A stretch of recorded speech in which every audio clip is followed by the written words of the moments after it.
Well, we have quite a bit of news around the NFL to discuss. A lot of possible trade targets for the Rams, as well as a couple of people who were released from their teams, maybe some free agent targets for the Rams. We'll discuss all of that. We'll discuss the updated cap space for the Rams this offseason, the draft picks they have this offseason, all on today's episode of the Rams Digest. I'm your host, Joshua Hidon. Remember, if you guys are not subscribed to the channel, do me a favor, press that subscribe button now, as 68.9% of you guys are watching the videos, but you still haven't subscribed to the channel. So do me a favor, press that subscribe button so you don't miss any daily Rams content here at the Rams Digest. We have a lot to get into today, so let's get into it right off the bat, as we're going to talk about some key updates in general, specifically talking in-house with the Rams, what's happening with the team, some just some general updates. We'll talk about the Cooper Kupp situation and also the Jonah Jackson situation. Rams also cut somebody, so we'll talk about all those moves right here. As NFL trade, we'll have a full breakdown of what happened with the Jonah Jackson trade. The Bears acquired Jonah Jackson. They also are going to pay him his contract, of course,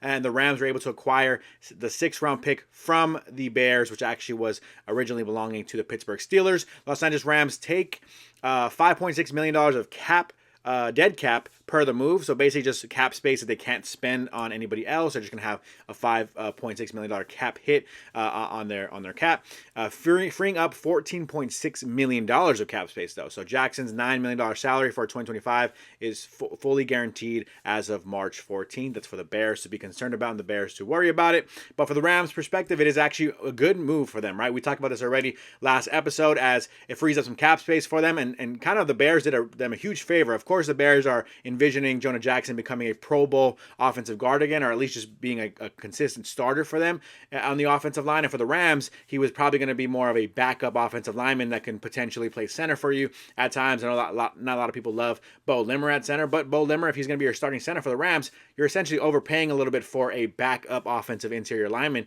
So overall, a good move for the Rams. You got the contract off your books, and ultimately, here's kind of the key here for the Rams, right? They moved from, I think, the 15th spot in terms of this, according to Spotrac, checking down all the information for cap space and trying to kind of maintain an accurate number of what the Rams have to actually be able to spend this offseason. And so they jumped from the 15th team in terms of cap space all the way to the 8th team. Now, some other teams have made moves that may have made this change in terms of the list or where the Rams are specifically, but around the top 10 range is where the Rams are in terms of free agency and the money they have this offseason to spend on potential free agents, as they now have freed up to $54 million, almost $55 million in cap space this offseason. So, it's enough money for you to make some moves, build a team around Matthew Stafford. We've been talking about an interior defensive lineman. Maybe that could be a free agent target. Maybe there's some interesting free agents out there who just got released from their teams that we'll talk about in a second that could possibly be Rams targets. So just a lot of interesting ways the Rams can go in this offseason with the $55 million in cap space moving forward. Talking about some more updates here. I just wanted to kind of give a finalized update of what the draft is looking like. We're focusing here on the top, as the Rams currently have, I believe it's 8 draft picks. Obviously, you see some of their own here, but they don't have their 2nd-round pick this year. They have 4 picks in the 6th round, and that Pittsburgh pick was the pick we're talking about, where we're talking about Jonah Jackson. The Rams have now added the 197th pick, at least roughly around that range. Of course, things can change from now until the actual draft, but that's what it's looking like for the Rams this draft season. So, pretty exciting there to see the Rams have 8 draft picks. Interesting stuff there. A couple interesting updates. I think 2 major to discuss. We'll move on from another interesting move for the Rams this offseason, as they officially have waived cornerback Trey Tomlinson. Now, for those who don't remember the name, he was a former 6th-round pick for the Rams in 2023. In 2024, he actually was out the entire 2024 season. Not really a major move here for the Rams, but overall just an interesting move for anyone who was having hopes that Trey Tomlinson can maybe make something happen for himself in the NFL. He's no longer going to do that for the Los Angeles Rams, at least in the near future of his career. So moving on from that, we have the major news here for the key updates in terms of what's happening internally for the Rams. As the Rams GM, Les Snead, he was talking about the possibility, the potential, the scenario in which Cooper Kupp stays with the Rams. He says there is a scenario, but when you get into probabilities, that would be the least likely. I don't want to tell you no today and then next week he's a Ram. You see what we're trying to do. We're working to try to find a partner and a next chapter for Cooper and ourselves. So kind of interesting there, right? We've been talking about the Rams when Cooper Kupp announced that they were going to trade him. There was obviously a big kind of statement from Cooper Kupp saying that, no, they want to trade me immediately. Now, it's been about a month or so since that was announced, so it's kind of interesting that nothing's really moved on that situation.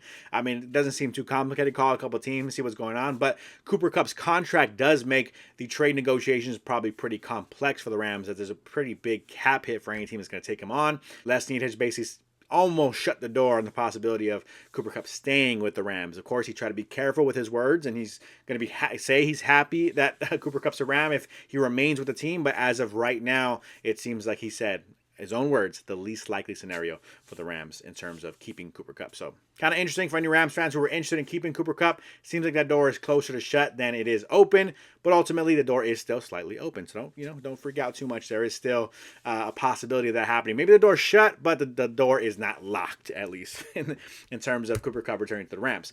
Around the NFL, there's been quite a bit of news today that we have to discuss, and just some interesting names we'll pull. We'll talk quickly here just to see if there's any interest in terms of you guys, what you guys are thinking for the Rams future. Are they going to trade for some of these guys? Are they going to try to sign some of these guys? You guys let me know, but a lot of moves in the NFL today. Starting off with one that I've heard this name around the comment section of the Rams Digest, so I want to just mention it. The Eagles are re-signing all-pro linebacker Zach Bond. The Rams obviously have a need at linebacker, and I think a lot of Rams fans out there threw Zach Bond out there as a potential free agent to bring in to Los Angeles Rams organization. Unfortunately, he's going to remain with the Super Bowl winning champs Philadelphia Eagles. So for anyone who is interested in Zach Bond, just quickly there, he is re-signing with the Philadelphia Eagles. The major news here we talked about a couple of weeks ago on the Rams Digest. We said, if this happens, would you be interested in the Rams going after this guy? Well, it's officially happened. Joey Bosa has been released by the Los Angeles Chargers, and obviously we talked about this a couple weeks ago as well, but cap space, that's what it comes down to. The money is the name of the game, and of course the Chargers need to free up as much money as possible to continue to grow as an organization. And Joey Bosa, a guy who's been a great player for the organization, kind of a Chargers legend, if you will, in terms of the Chargers franchise history. But overall, I think this is clearly showing that he's been dealing with too many injuries, hasn't been playing enough for how much they're paying him, and ultimately, I think they're just ready to move on from Joey Bosa, even with Khalil Mack, right, their other edge rusher or outside linebacker, ready to move on himself as a free agent, potentially moving on from the Chargers himself. Either way, doesn't matter. They're moving on from Joey Bosa as well. So, interesting from the Rams' closest neighbor in the Los Angeles Chargers to see what's going on there, but also interesting for the Rams in terms of team building. We talked about this already. Yes, you have Braden Fisk, Byron Young, and Jared Verse, and everybody loves their guys. But if you can get a cheap-ish contract on a guy like Joey Bosa who can have just one healthy season for you, why not have another pass rusher into the mix? I get it. Some people don't want to bench a guy like Braden Fisk or Byron Young. Jared Verse is going to be a starter regardless, but you don't want to bench guys like that. But it's not about benching them. It's really just about rotating. I think you can never have enough pass rushers in the NFL, and I think getting a guy like Joey Bosa, especially if we're talking about a $10 to $15 million contract, which I would hope that's what he's kind of gonna sign for if you're the Rams, of course.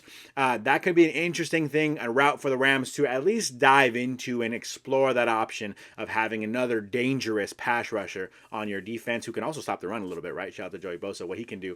Wouldn't be surprised if he goes to the rival 49ers to go join his brother as well. That's an intriguing route he can take, but overall, an interesting name to keep an eye on for potentially a guy the Rams could add to their roster. Another addition via trade this time, we're talking about DK Metcalf. He's requested a trade from Seattle, and the team has decided to explore it. So Seattle is in the process of trading their superstar receiver, DK Metcalf. Now, say what you will about DK last couple years. I know he's been up and down in terms of statistically putting up numbers, but he has been playing with Geno Smith, an aging quarterback who was a long-time career backup quarterback and became and blossomed into a really good starter for the Seattle Seahawks. But, will Seattle be interested in trading with the Los Angeles Rams, a division rival? I don't know if they want to trade DK within the division, but I think if you're Les Snead, if you're the Rams, you're already trading Cooper Kupp. Is this a route you were interested in at least making a phone call and calling about?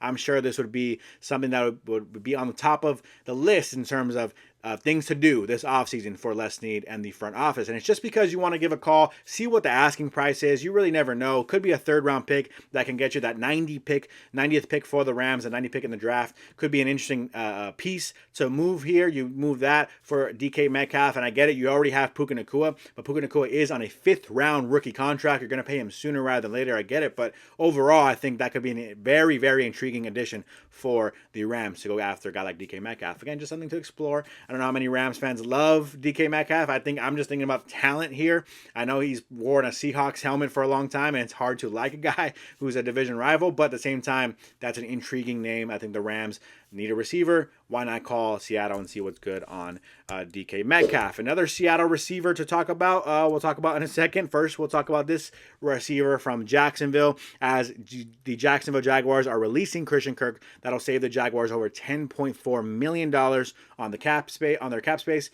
Kirk will now become a free agent with an increasingly crowded receiver market, and that's kind of the key point there. The Rams need a receiver. Hey, guess what? There's a lot of receivers on the market right now for the Rams to potentially bring in. Christian Kirk, another name here we can probably talk about now if I can pull this up. Another name that was released from his team in Seattle, Tyler Lockett, also on the block in the NFL free agency receiver market. So I know I'm talking fast. I'm talking a lot. There was a lot of been a lot of major moves that we can maybe dive into tomorrow and kind of break down a couple of more intriguing routes the Rams can take this offseason. I'm just simply acknowledging all these kind of rattling all these moves off that happened today.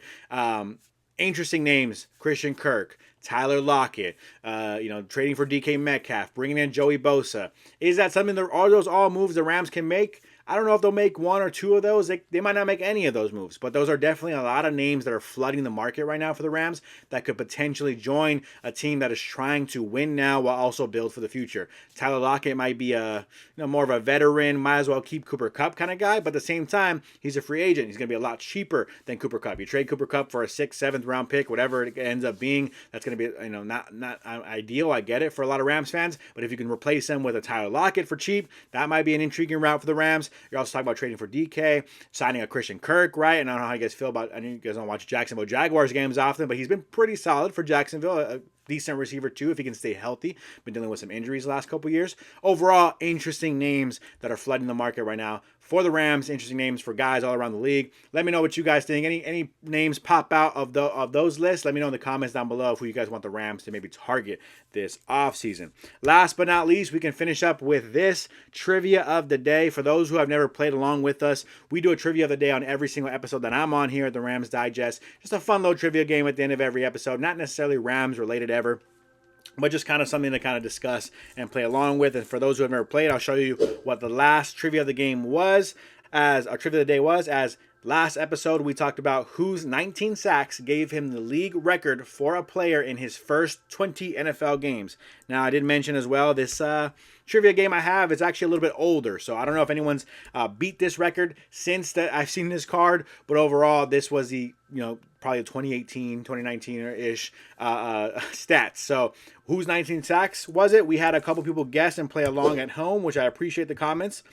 Here were some of the guesses on the last video.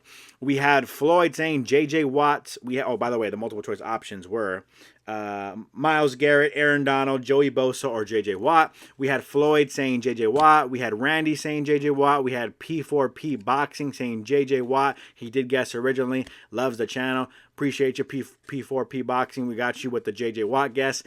Joey Bosa had 19 sacks in his first 20 games. From John Perry. JMH said Joey Bosa. Ramon said JJ. Thomas said JJ, and Make Ya Mad also replies a JJ Wah, which is I don't know if he's saying he's a whiner, I don't know what, but appreciate all you guys for guessing in the comments. I really do appreciate it. I take time out of every episode to do these trivia questions, not just for fun, obviously for fun, but I kind of put the effort in to do it, so I appreciate when you guys play along. The correct answer of this trivia question was actually The free agent that is right now from the Chargers, Joey Bosa. As a couple of you guys got it correct, shout out to, let me make sure I pull this up full screen actually because I can't read. Shout out to JMH saying Joey Bosa. Shout out to John Perry saying Joey Bosa. And I think that's it. Most of the guesses were JJ Watt. So shout out to you two for guessing it correctly. If you guys want to play along with today's trivia of the day, go ahead and pull this question up here. And you guys can play along at home with this one. Mike Shanahan. Not Kyle Shanahan. Kyle Shanahan's father was an NFL head coach as well himself in his own right. Mike, a legendary actually head coach. Mike Shanahan's first NFL head coaching job was with what team? I'll let you guys go ahead and think about this one for a second. If you guys want to give your guesses without the multiple choice options, go ahead and give your guesses now. I'll give the multiple choice options here as the options are as such. Was it the A, Broncos? Was it the B, Chargers, C, Falcons, or D, Raiders? Mike Shanahan's first NFL coaching job was, head coaching job specifically, was with what NFL team? Was it the Broncos? Was it the Chargers? Was it the Falcons or the Raiders? You guys give your guesses down below in the comments. I apologize for this video being so long, but I appreciate you guys for staying through all the way. Let me know in the comments your trivia guesses down below. Don't forget to subscribe to the channel if you're not subscribed already. That's going to do it for me on today's episode of the Rams Digest. I'm your host, Joshua Giron, and I'm out.